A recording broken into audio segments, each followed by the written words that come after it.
The man pulled out a dagger and stabbed at the gangsters in the elevator. Soon the elevator reached the second floor and the gangsters swarmed forward.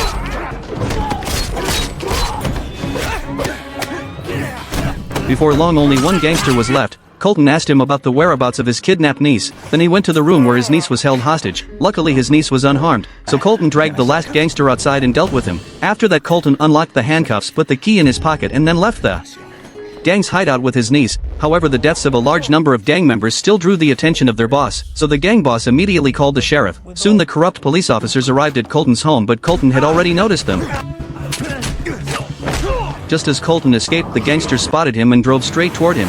Colton used his gun to take down the sniper, then Colton rushed toward the car, jumped onto the hood and avoided the collision, so the gangster driver reversed and rammed at him again. Colton ran toward the cliff, used the wall to leap up, then Colton kicked open the car window and threatened the driver with his gun. He learned that he had taken the gang's USB drive, which was why he was being chased, so he shot the driver. Then Colton sneaked back home only to find that the gangsters had captured his niece. Colton had no choice but to throw away his gun and surrender. Then he slowly approached the gangsters. However, just as the gangsters were about to retrieve the USB drive, Colton suddenly launched an attack. His niece took the opportunity to run back into the house. Colton followed her and leaped into the house, then he blocked the door with a cabinet, so the gang members broke in through the back door. Colton shot at their niece, soon he ran out of bullets. Colton fought hand to hand with the gangsters. The gang boss asked about the situation inside the house but got no response, so the gang boss found the niece again and wanted to use her as a hostage, but then he was shot. It was the sheriff who betrayed him. He didn't want to be ordered around by the gang anymore. At this time Colton arrived. The sheriff also wanted to kill him, but Colton fired first and the sheriff fell to the ground,